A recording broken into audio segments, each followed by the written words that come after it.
The time has come for my people to go.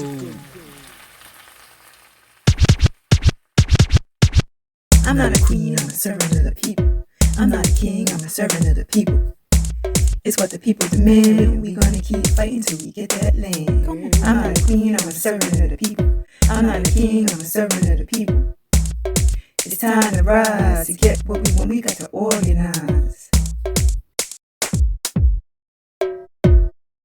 Good day, good morning, good afternoon, good evening, good night, good people, good comrades wherever you are in the world. We are Jamilah and Evan of the Kaji Circle, representing the All African People's Revolutionary Party. This is the Pantsula Podcast. We air every Monday, so you can catch past episodes and whatever future episodes exist. And the All African People's Revolutionary Party, the objective is Pan-Africanism. Pan-Africanism is what? The unification of Africa under scientific socialism. If you have any questions regarding that, you can come to us. There's also a website the A-APRP has. It is aaprp-intl.org. You can go there and find a lot of the questions you may have answered. There's a ton of articles. There's a ton of things you can click on. Hopefully your questions, your curiosities will be answered there. But before we start this episode, we have no choice but to honor our ancestors, because what? Without them, without the work they've done, there is no us, and to continue the work they've done. So Evan, who are our ancestors today? Our two ancestors for this episode will be Gambo Sawaba and Tiras Makonnen. Gambo Sawaba is a Nigerian women's rights activist, politician. She was a Nigerian African, worked against child marriage, forced unpaid labor, taxes. She also worked to fight for the rights of the less well-off northern part of Nigeria, obviously the colonial remnants of British colonization.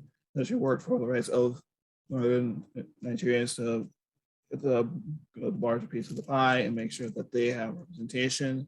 And one thing that's notable is that she was mentored by Mulao Prince Kuti, who some might also know as the mother of Fela Kuti. And again, this fight for the liberation of women. So of course, that's one of our ancestors. And the other is Tiras Makonnen, and he's born Pan-Africanist. And one of the major things is that he worked to establish the Fifth Pan-African Congress. If you've been following our episodes, we understand that our Pan-Africanism takes from the Fifth Pan-African Congress. Also worked alongside George Padmore and Kwame Nkrumah to establish it.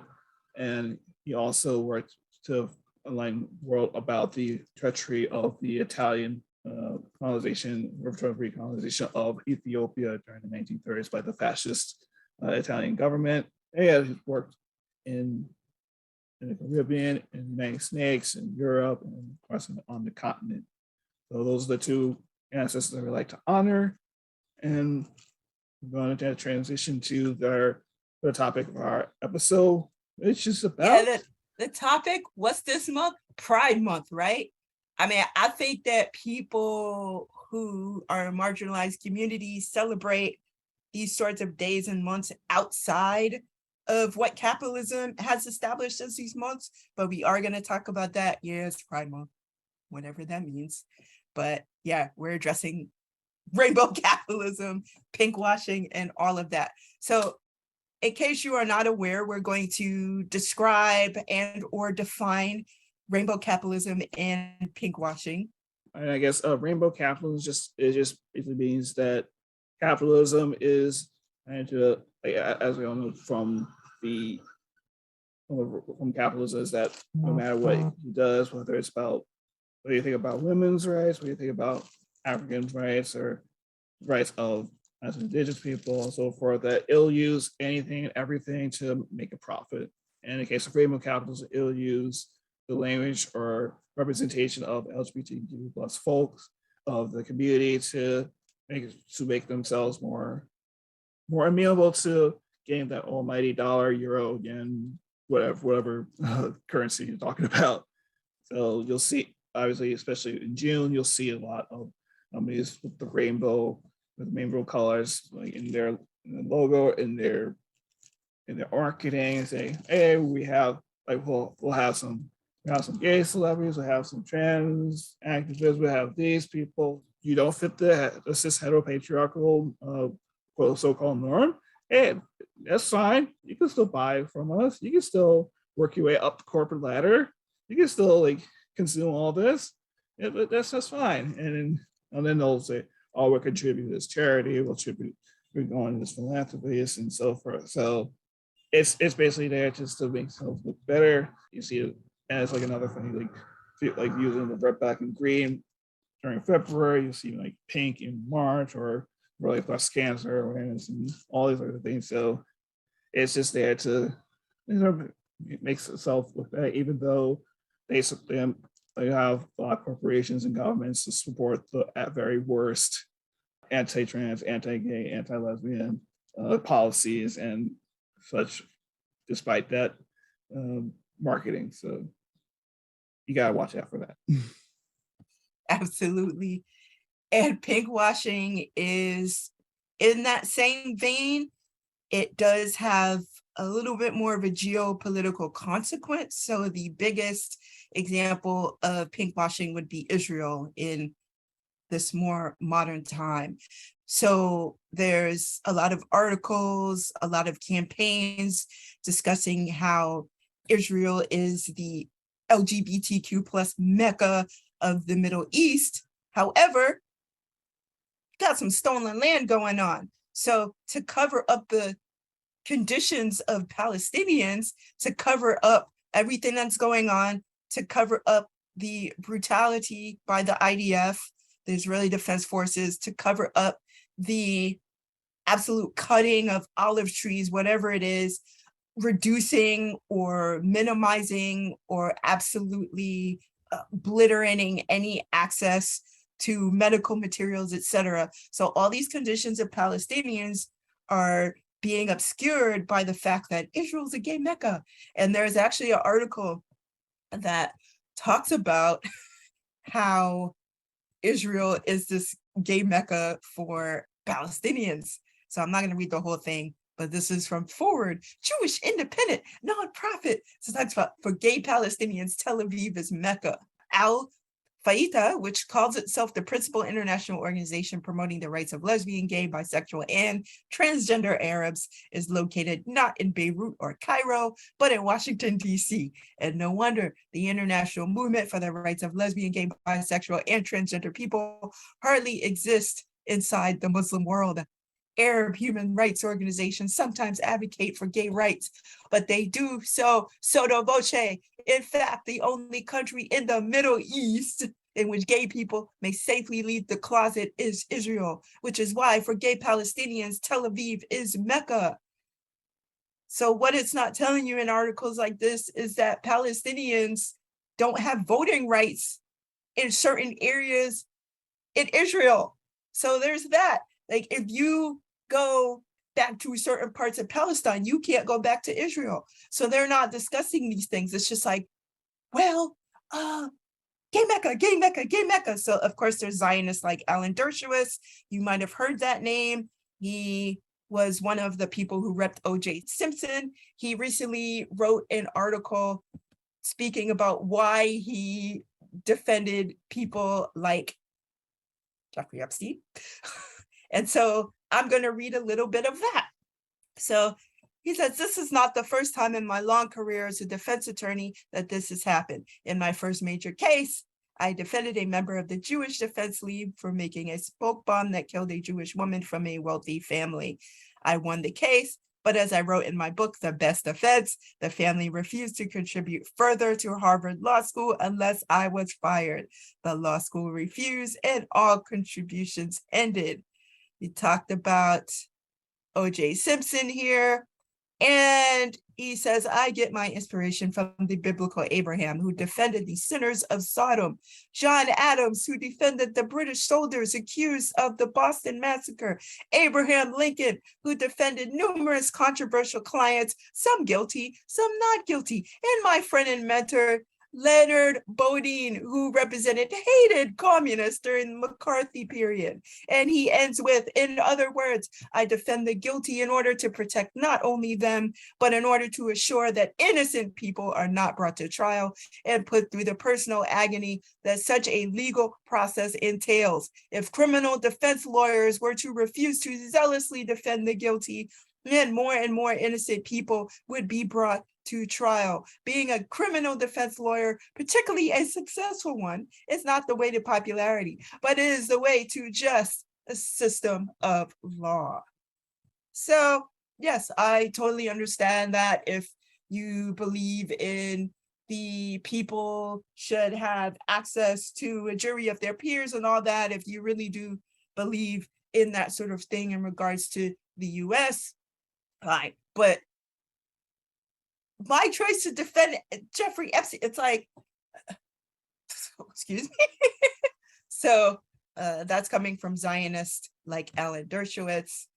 And I want to bring up this conversation, talking about pinkwashing, talking about rainbow capitalism. The thing is, just like people who are cis hetero, just like anyone else, there are folks who are queer. There are folks in the LGBTQ plus community who are workers, who have to choose between rent and food. And in some cases, they don't have access to housing based on particular laws. In Florida, there's just so many laws happening right now that are anti-queer, anti-trans. There's the Don't Say Gay, which is going into effect July 1st. So you can have all the pink washing you want. You can have all the rainbow capitalism you want, but there are real laws being signed, real bills being supported that are potentially going into law that affect the livelihoods of queer people, that affect the livelihoods of trans people, that affect the livelihood of non-binary people. Where is that in Oklahoma, where they were discussing making it illegal to change your gender identity on a driver's license? So to say, oh, yeah, you can just go and buy your favorite shoes and we support gay people. That doesn't make sense when there are adverse effects happening in terms of health, in terms of economics. So what does Kwame Ture say? I'm sure I paraphrase it, but he talks about if an individual is racist towards me, that is his problem. If there are laws that affect it, that's my problem. So again, you can buy all the shoes, you can buy all of the jewelry, you can buy all of the beverages, whatever, and say, yay, they support us. But there's bigger things going on because a lot of these companies also are aligned with these politicians who create these laws. So to say that House Bill 1557 is not going to be affected when you buy a shoe or whatever, in case you're not aware of what House Bill 1557 is, it bans discussion on gender identity and orientation. So it's talking about kindergarten to third grade. So of course, like, oh, we need age-appropriate conversation. But they have discussion about heteronormative stuff that from kindergarten to third grade. So is that going to ban conversation around heteronormative language? Is that going to stop these little baby onesies that say ladies man or whatever? If you want to talk about gay agenda, there's definitely a hetero agenda when you have things like that. Or I've seen parents or guardians or adults force little kids to say that they're attractive, or just saying, oh, you're gonna get all the girls, like saying that to a little kid. So if you are signing bills into law in which I'm sure there are some kids in those grades that are feeling like, wait, I think I'm feeling that way. Wait a minute. I think I like, so all of these kids from maybe not kindergarten, I don't know, but there are some kids who are like, I knew that, I was gay since the age of 5. I don't know. But kindergarten through 3rd grade. So you are banning this language around identity and sexual orientation. Like, there, you can talk about anything in an age appropriate way. These bills are doing that whole gay scare, just like they did the marijuana scare. Like, oh, you're gonna be outright showing the movies and stuff like that. That doesn't make any sense. Who would do that? Who would do that? So that's somebody who doesn't need to be around kids if they're showing them those movies.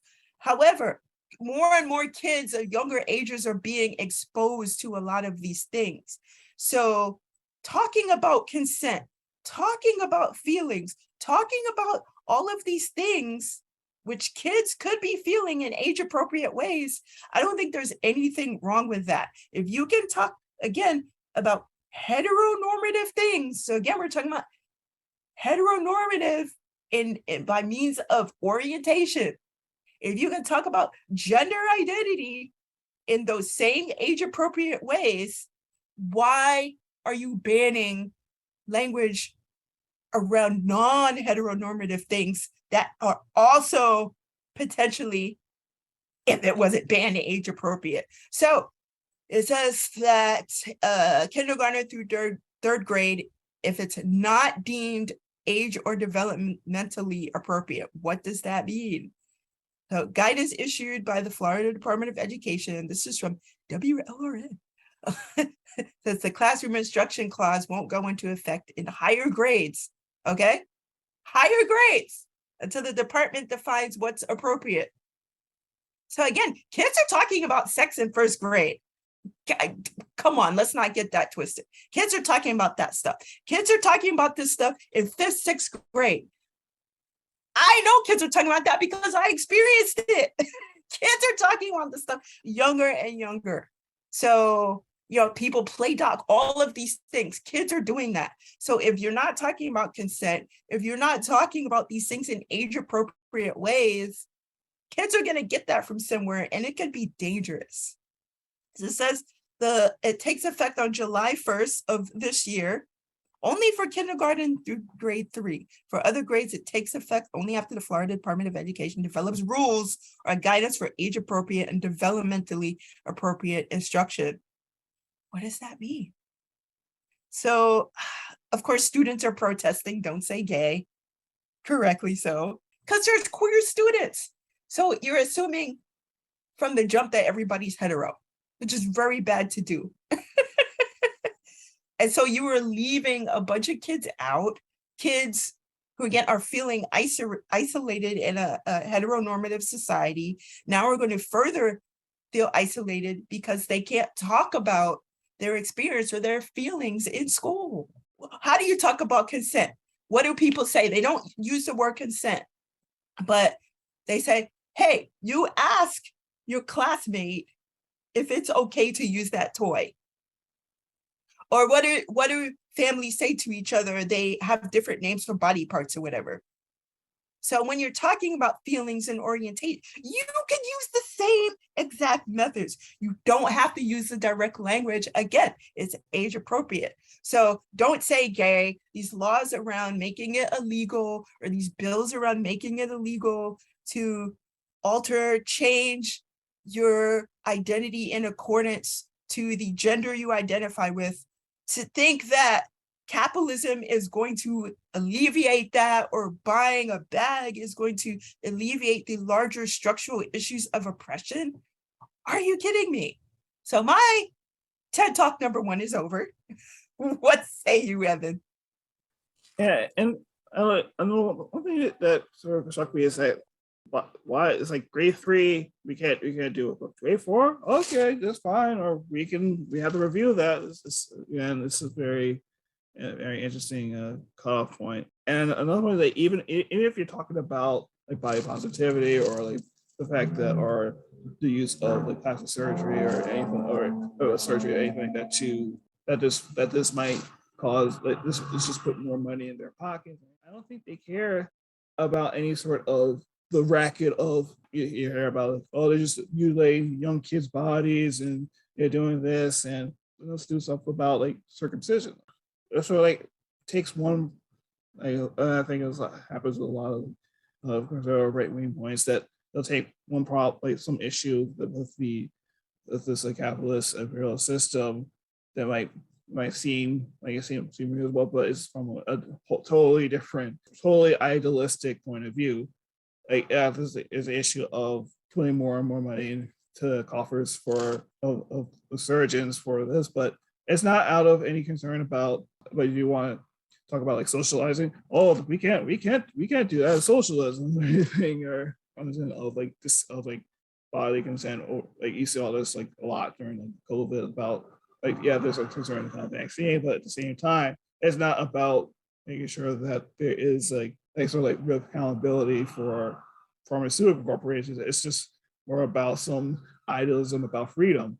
Yeah, you don't have these things, but then when you do the stuff about making sure that people who are sick have adequate time off, or you do something about making sure that people who do get sick, like they have like are able to live in a world that doesn't treat their disability as like such an obstacle for like moving right life, or you just say, oh, you're on your own, and it's like this sort of like lack of a dialectic dialectical materials point of view that's going on there, and to go back to your point about Israel, and like you also see this with the bourgeois human rights organizations talking about, oh, some of the country they're oppressing gay people, oppressing trans people, oppressing lesbians, and so forth.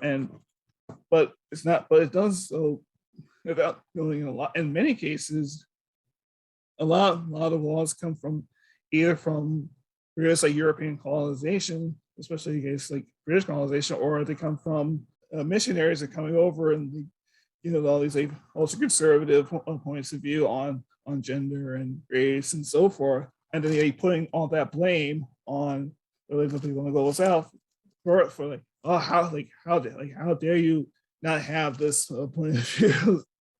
And but then like these organizations are giving these like I remember like the human rights campaign giving sort of like high marks to companies who they say they're LGBTQ friendly, but they're anti-union.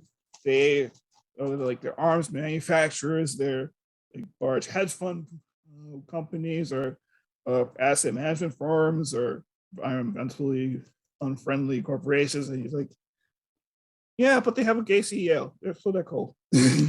And folks who are workers are of all sorts of identities, all sorts of orientations, and there's science to back up these disparities.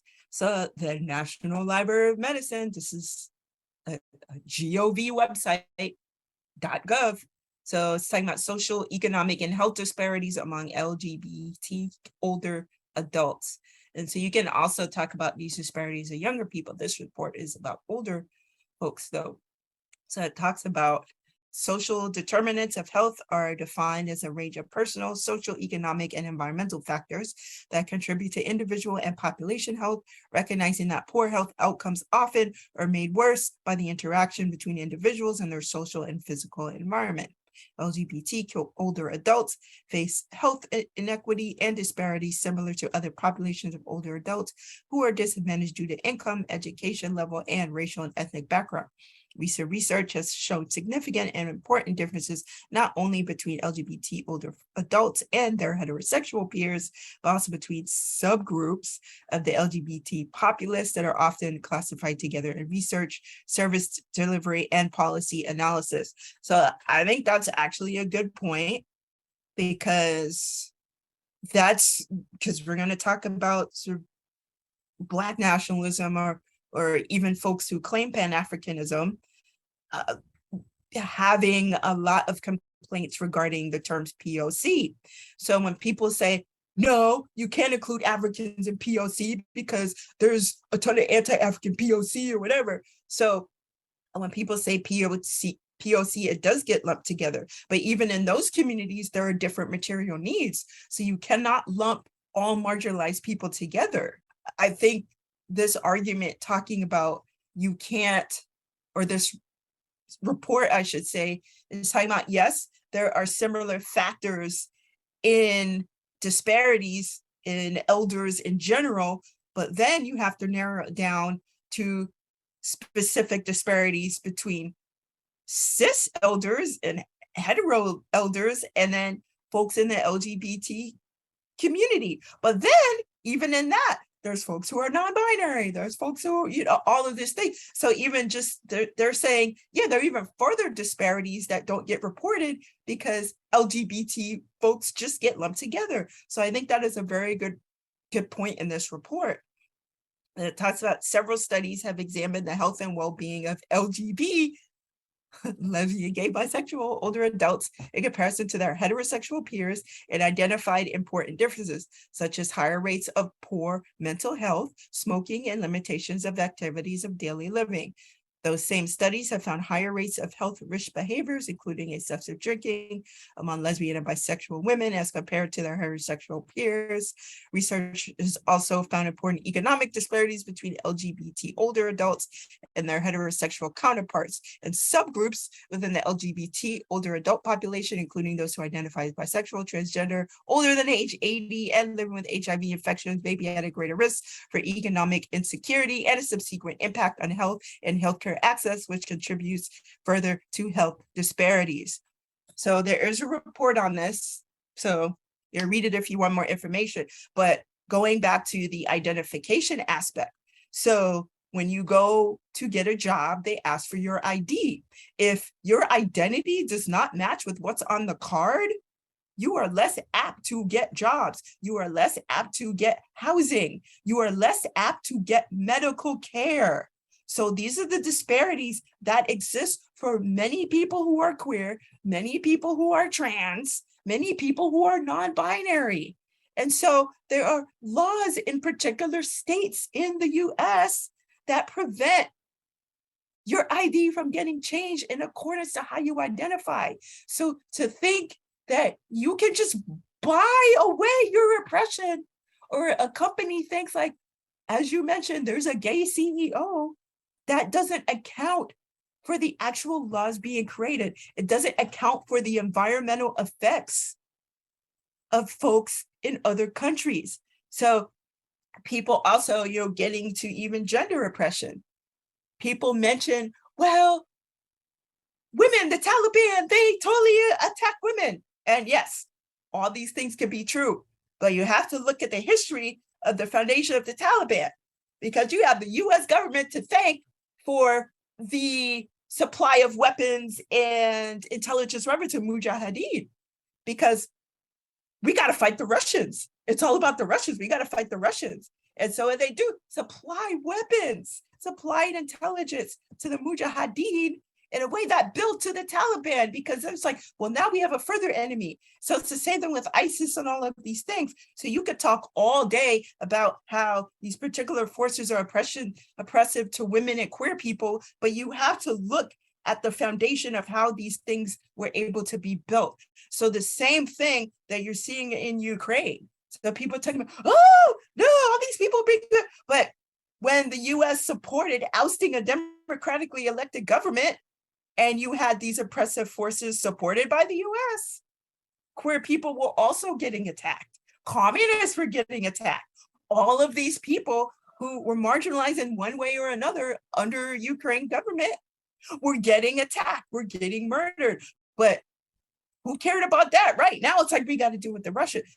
So you have to look at all of these links as to where this oppression was rooted. And in a lot of cases, it's rooted to imperialism.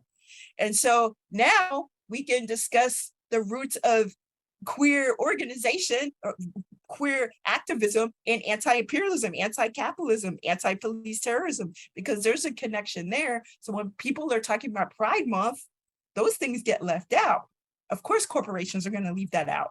They're going to leave out the origins of pro-housing organizing. Like, we all need housing. Anti-capitalist organizing, all of these things are like, buy shoes, who cares about that? So let's get a little bit more into that.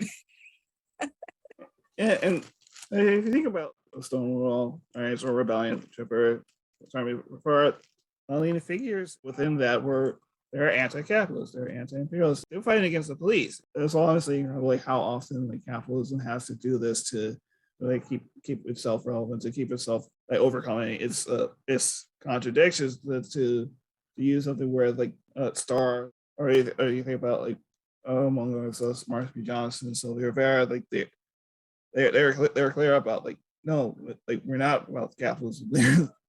Like we want to make sure like the most oppressed, most exploited of us are able to get like you said, Jamilah, get housing, to get health, to protect themselves, to combat hate of a collective.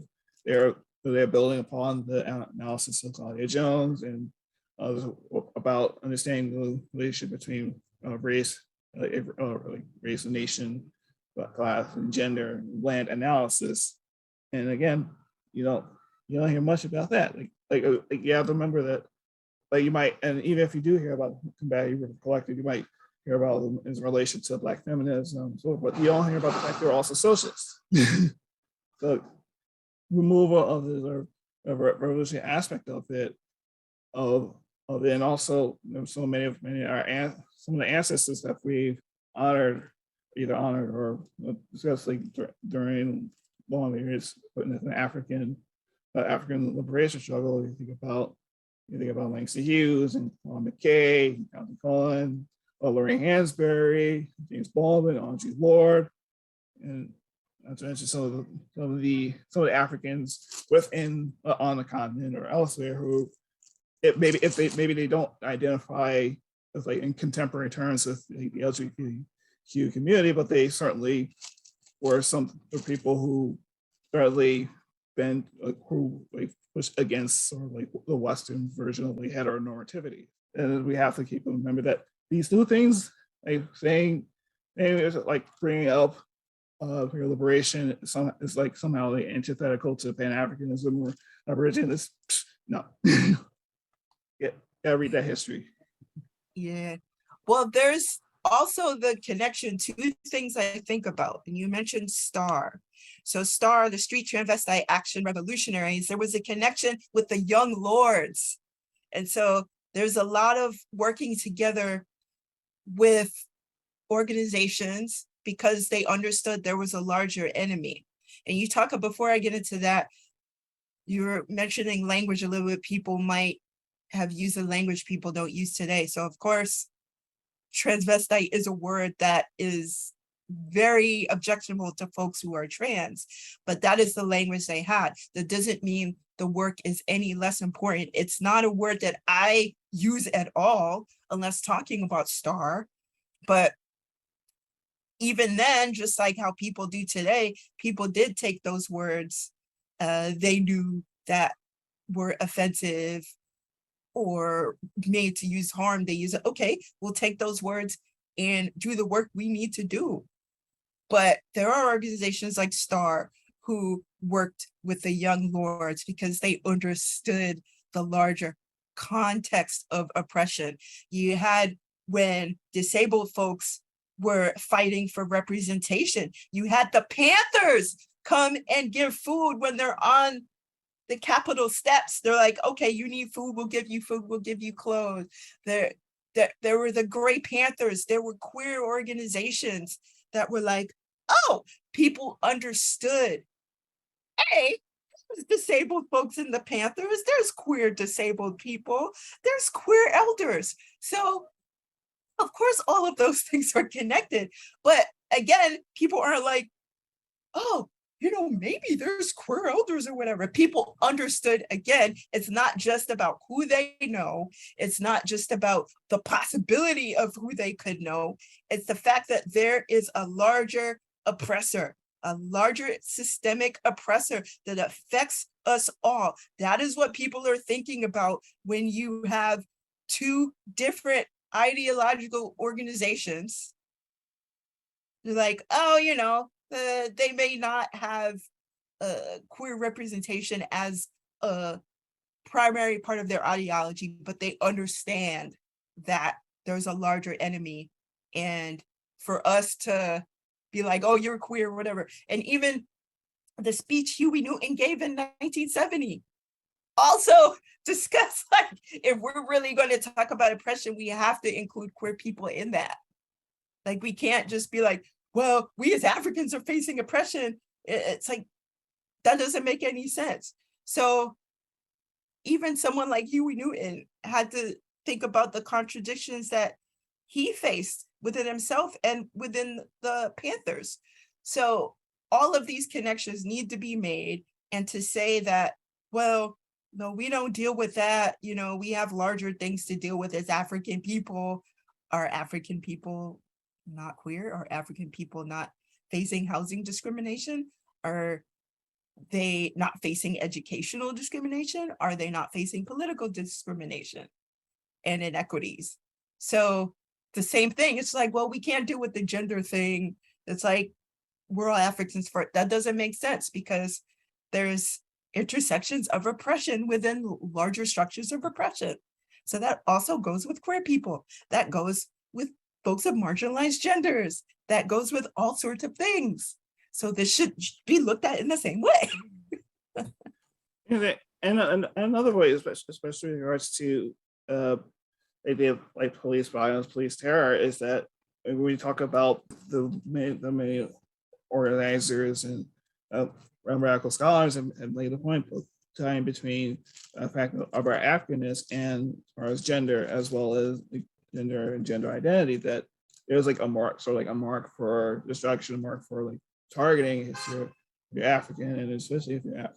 And even if for Africans as men, there's a like if we talk about certain scholars, like Latino scholars, and talk about understand how there's even a patriarchal order within among men, that like the European men is deemed higher than either the Asian and the African, and to think that just because you're a straight Black man, that somehow that is enough like to protect you, and that you don't have to deal with LGBTQ communities. Like, they're just like trying to force it on us or anything like that. But they don't care that like they might see you as the sort of brute stereotype. But again, if you deviate in any way from like the norms, they'll put you in jail. And especially if you challenge the system, they'll double, triple, like try to criminalize you. And no amount of sort of like trying to wash it away is not going to do anything about it. Like the only thing you can do about it is like help support the revolution. So, right. And I have a question for those people. I have a comment, and then I do want to read what Huey Newton said, because we're going to get this right today. So my question to folks who think that way and who espouse those views are, who taught you those views? What made you think those views were natural? Because there is no one universal way of living in terms of orientation. It never has been the case. So you to think that a nuclear family, 2.5 kids or whatever they say, to think all of these things are somehow natural and normal, and then you need to live a certain heteronormative way, you need to identify in a certain way. Who taught you that? Because that's not universal. So my other question is, I guess it is a question as opposed to a comment. Why is it that when people do talk about orientation, they're focusing solely on what people do in the bedroom? It's like being white. So when people talk about being, it's unspoken. If you don't say the person's ethnicity or culture, whatever, it's assumed to be white. So being hetero is the same thing, because you don't question what people do in the bedroom when they're hetero. It's okay that hetero people are celibate. It's okay that hetero people practice abstinence, because that's what you're supposed to do, right? But of course, someone who is not hetero obviously doesn't practice that, because I don't care what you do in the bedroom. Why is there a focus on what someone does in the bedroom? People read books in the bedroom. I'm sure gay people read books in their bedrooms. I'm sure people use these phones or whatever in the bedroom. People aren't doing 24/7 what you think they're doing in the bedroom. There are people who are queer that are celibate. There are people who are queer that practice abstinence. There are people who are queer that are doing those things you assume they're doing. There are people who are queer who just are all over the spectrum, just like hetero folks are. So to assume that, oh, you know you're gay because you did this thing. Oh, you must know. Like, how do you know you're hetero? If you've never done anything in your life with anybody, how do you know you're hetero from a young age? Because you know how you feel about people, just like someone who's queer is. So, oh, they're too young to know. You're too young to know you're hetero, right? I mean, right? So that's my question. How do you know what someone is doing? Did you peep in their window to know what they're doing? To know they're doing it? And also, how do you know that you were hetero? Did you wait until you were 18 to know that you were hetero? Did you wait until you were 18 to know that you were cis? Why should someone who's trans wait till they're 18 to be old enough to know? That doesn't make any sense. People's brain cells are working and mixing in, and they know how they feel when they see someone, or they know how they feel. You know, maybe they might see a trans person and go, you know, I feel that way too. Did you stop to think about that? Or someone who's ace, or someone like whatever orientation or someone had, like, people know, you know, there are some people who don't know until they're older. But most people know how they identify and who they care about and are attracted to from a younger age than 18. So I just wanted to ask those questions, because people just think that a non-hetero identity is simply about physicality of things.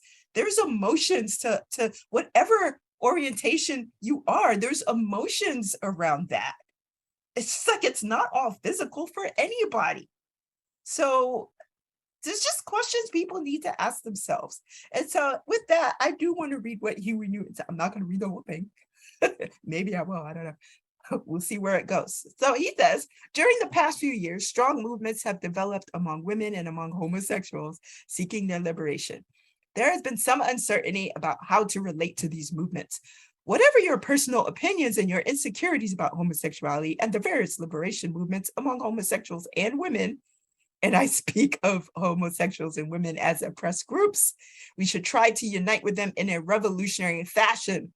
I say, whatever your insecurities are, because we very well know sometimes our first instinct is to want to hit a homosexual in the mouth and want a woman to be quiet.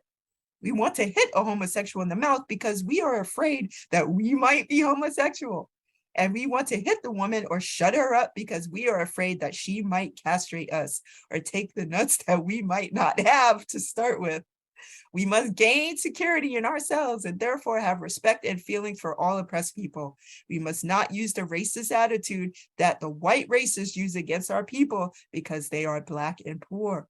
Many times the poorest white person is the most racist because he is afraid that he might lose something or discover something that he does not have.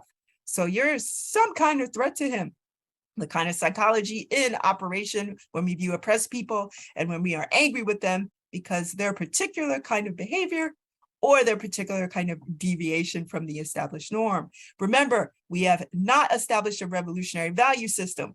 We are only in the process of establishing it. I do not remember our ever constituting any value that said that a revolutionary must say offensive things towards homosexuals, or that a revolutionary should make sure that women do not speak about their own particular kind of repression. As a matter of fact, it is just the opposite. We say that we recognize a woman's right to be free. We have not said much about the homosexual at all, but we must relate to the homosexual movement because it is a real thing. And I know through reading and through my life experience and observations that homosexuals are not given freedom and liberty by anyone in this society. They might be the most oppressed people in this society. And what made them homosexual? Perhaps it's a phenomenon I don't understand entirely. Some people say that it is the decadence of capitalism. I don't know if that's the case. I rather doubt it. But whatever the case is, we know that homosexuality is a fact that exists, and we must understand it in its purest form. That is, a person should have the freedom to use his, I'm going to say, or her, or their body in whatever way he she or they wants. That is not endorsing things in homosexuality that we shouldn't view as revolutionary. But there's something to say that a homosexual cannot also be a revolutionary. And maybe I'm now injecting some of my prejudice by saying that even a homosexual can be a revolutionary. Quite the contrary, maybe a homosexual could be the most revolutionary. When we have revolutionary conferences, rallies, and demonstrations, there should be full participation of the gay liberation movement and the women's liberation movement. Some groups might be more revolutionary than others. We should not use the actions of a few to say they are all reactionary or counter-revolutionary, because they are not. We should deal with the factions that just as we deal with any other group or party that claims to be revolutionary. We should try to judge somehow whether they are operating in a sincere revolutionary fashion and from a really oppressed situation. And we will grant that if they are women, they are probably oppressed. If they do things that are unrevolutionary or counter-revolutionary, then criticize that action. If we feel that the group in spirit means to be revolutionary in practice, but they make mistakes in interpretation of the revolutionary philosophy, or they do not understand the dialectics of the social forces in operation, we should criticize that and not criticize them because they are women trying to be free.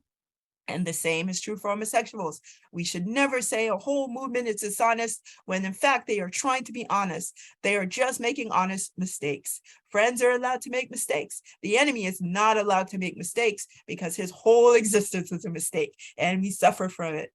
But the Women's Liberation Front and Gay Liberation Front are our friends. They are our potential allies, and we need as many allies as possible. We should be willing to discuss the insecurities that many people have about homosexuality. When I say insecurities, I mean the fear that there are some kind of threat to our manhood. I can definitely understand this fear.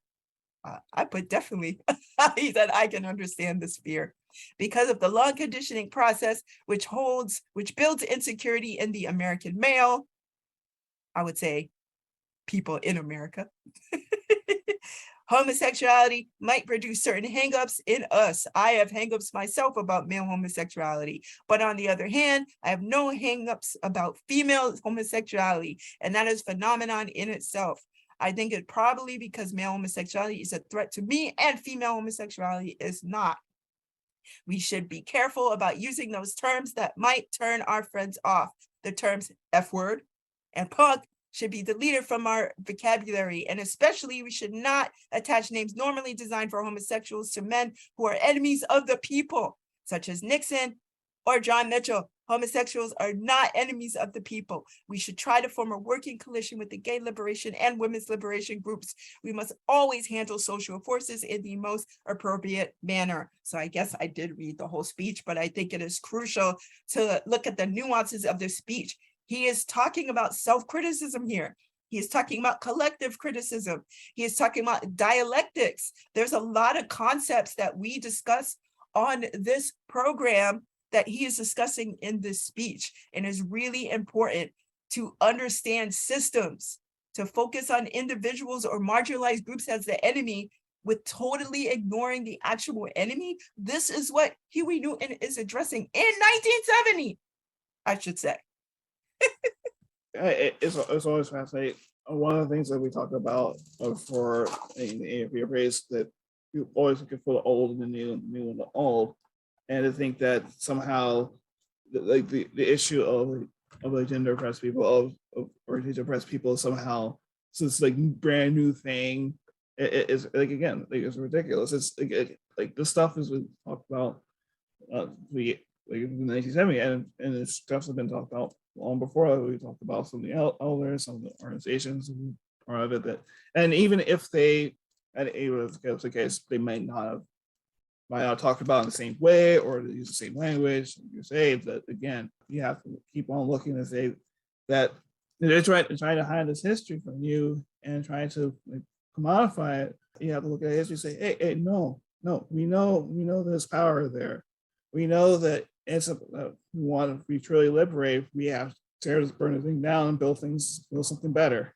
And that no amount of putting the rainbow on a Pinkerton tweet or a Raytheon ad or BlackRock or anything like that. That's not gonna save us. Having someone in like the in the top of in NATO or the Department of Defense. That's not gonna liberate us. It's all about tearing down that system, you know. Be all you can be now that we've let you inside our organization. We, don't ask, don't tell, but yeah, now you can join us in practicing worldwide imperialism. Thanks. Even when like struggles, like talk about organizations and stuff that have contributed to understanding of both African liberation and liberation, and like sometimes like even we ourselves struggle with that, like literally struggle like trying to come up with the names, or if you do use the names instead of like same the three, like we're talking. I know sometimes we talk about when I was having my history class this past semester, my professor talked about how when talking about like, the history of like African Americans here, they usually talk about the big five. Just like it's like like Margaret Rosa, Harriet Tubman, Schiller, True, make it a little Booker T or George Washington Carver, but again, like it's always this sort of like there's like narrow suggestion, and even within those people, you don't even hear the full story.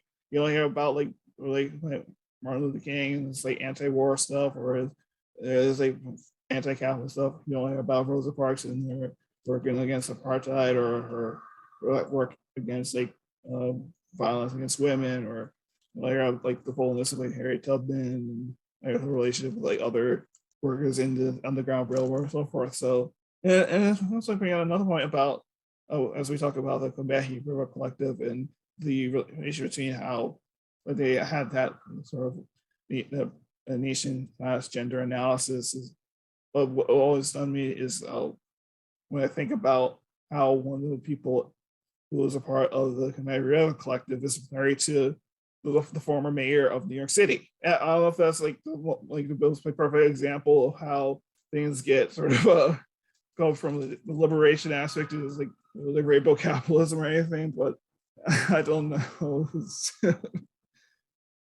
I did want to go back to talking about El Haj Malik al-Shabazz or Malcolm X and the focus on the individual. So I've had people tell me I like Malcolm X now because he likes white people, because he went to Mecca and somehow it's like white people are not bad, without reading the actual context of what he was saying.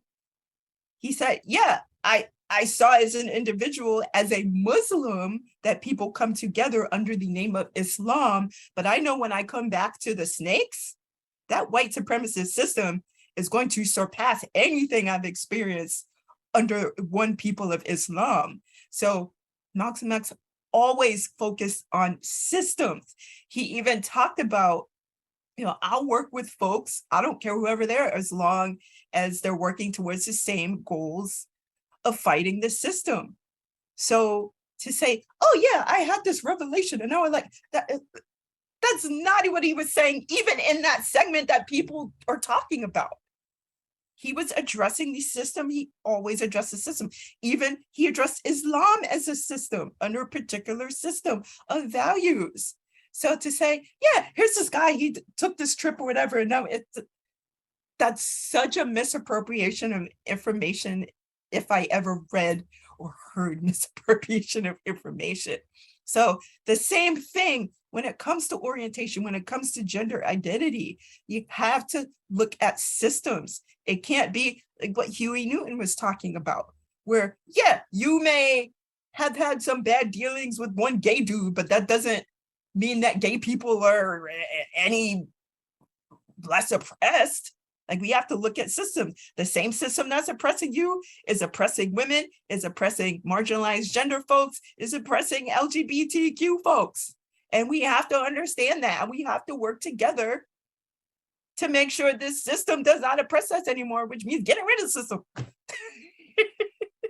and it's interesting to bring up Shabazz, Malcolm X, about also under this topic. I think it was Manny Marable in his biography about Malcolm X. Like, he used a section in Malcolm X's autobiography, like when it was like with the, I think it was with there's like if you ever have read the biography of Malcolm X, there's a section where he's talking about I think it's like some European guy, and there's something happened there. I don't remember the quote, but like there's like it's so like it's just like like he was part of the LGBT community, and again I think sort of this individual, and not only that, but also sort of like counter the anti-homosexual or anti-LGBTQ rhetoric of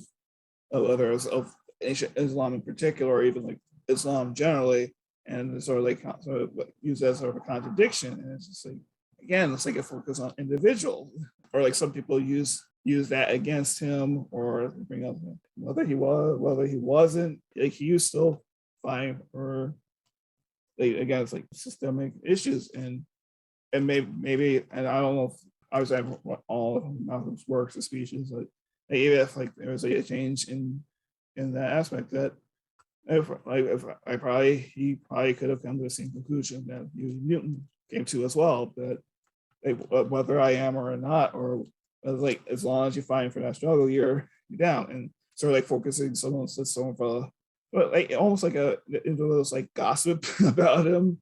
It feels like sort of like misses the point of like what we should learn from brother Malcolm, brother Malika Shabazz. Going to the continuation of what Huey Newton was saying, we have to deal with those contradictions. It doesn't take away from the work. So if someone is rampantly, vehemently anti-LGBTQ plus is doing some great works, we have to confront those contradictions. So you can't, well, you get out of our space or whatever. If they're clearly doing great works, we got to struggle with them on that. Just like we got to struggle with folks on gender. We got to struggle with folks on a lot of these things.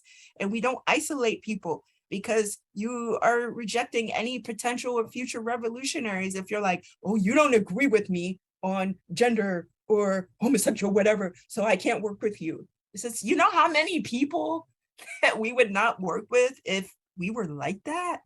So or like some of the elders, like we talked about it was talked in the president on Queen Mother Moore, like she like her like she like if you look at her history, like she organized with like pretty much everyone like for her lifetime, but then if you go to say, oh well, she's too patriarchal, or oh she's too heteronormative, and really like you talked about her, like yeah, you struggle, but you just gonna say no, I don't want to organize with her. Obviously, if someone's continually problematic to the point of harming others, or yeah, that's another conversation.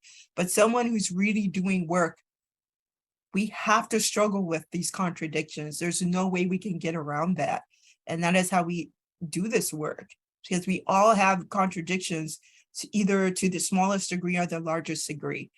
And what is our purpose for this work? So looking at Huey Newton addressing his own contradictions, being like, wait, and I say even homosexuals can be revolutionary. Yeah, why should that be the case? Like, why is it that they couldn't be the most revolutionary? Why is it that for a woman, you're really strong, or whatever things people say, which it's subconscious. People are like, well, I didn't mean it like that. But again, because of patriarchy, because of these systems, these hierarchical structures, the language is just ingrained in us subconsciously. So we have to question that. Because of culture, because of patriarchy, gay men, queer men, even cis hetero men are deemed as not valuable in society, because what are you supposed to do? You're supposed to protect your family, provide for your family. You're supposed to be the steed or whatever. And if you're not doing that, even if you are, again, cis hetero, then you are a disservice to men. And then women, of course, they're not equipped because patriarchy. So if you're gay, whatever, oh, that's a fantasy to people. It's like, oh, but if you're a dude who happens to be queer, oh, so he was addressing a lot of that. And I love that he was addressing his own contradictions, not only around that, but around the language he uses. I love that. And you don't see that a lot in revolutionary circles. really, I think just not just, well, don't use that's a lot of times what it amounts to, just don't use it, but not addressing the contradictions, because there's going to be a whole bunch of people coming into your circles, into your organizations that speak those things. And again, going back to what we were just talking about, if they speak those things, you'd be like, well, get out. That's just not a very humanistic way of addressing these contradictions. And again, you may have just rejected a potential or future revolutionary who, once you say, hey, we don't use that language around here, they'd be like, oh, okay. They might immediately stop. But you're automatically assuming you're going to struggle with them for months and years. So always do these things and challenging these notions of oppression that all of us came, especially if we live in a society like this one, all of us came onto this earth with, that we all had to unlearn in doing this work. So use humanistic values in doing this work. Don't think you are better than other people because you have this knowledge. Don't withhold this knowledge. Be humanistic with it. I don't know. Do we have any last words for this episode? The only rainbow that should be tasted is the rainbow of the people against the imperialist ruling class. I like that. I really like that. That's some rainbow. That's going to be a rainbow. And just really quick before we end, we could talk about the OG Rainbow Coalition, because that's what the OG Rainbow Coalition was. It was fighting those forces that oppress us all. So it was various organizations coming together of different cultures, of different ethnicities. So that is the Rainbow Coalition you're talking about. So yeah, thank you. Thank you, Fred Hampton, ancestor Fred Hampton, for talking about the rainbow. Thank you. And so with that, as usual, we just say organize, organize, organize, because organization decides everything. If you need any further information, if you want any more of this information, we do have other podcasts. So there's our Ancestors Voices. There's the weekly Pan-African News. They are every other week. We have Revolutionary African Women. We have the Forward Ever podcast. There's the Forward Ever shop. You can get your African period hoodie. You can get all sorts of things. If you love this work, you can represent it by getting a hoodie. You just be like, hey, this is the work I do. I'm representing. And again, organize, organize, organize. We're going to say that every single week because it's important to us that you join an organization. If you don't have an organization you see and you're like, yeah, y'all are too much. I don't know. Go join an organization that is really something that suits you, as long as it is something that is liberatory, as long as it is revolutionary, as long as it is fighting actively these forces that oppress us all. Go join or create that organization. That is all we ask of you. That is the one thing we ask every single week. We hope you are taking steps, you are taking action to do those things. And as we close out another episode, we say forward ever, backwards never. Forward.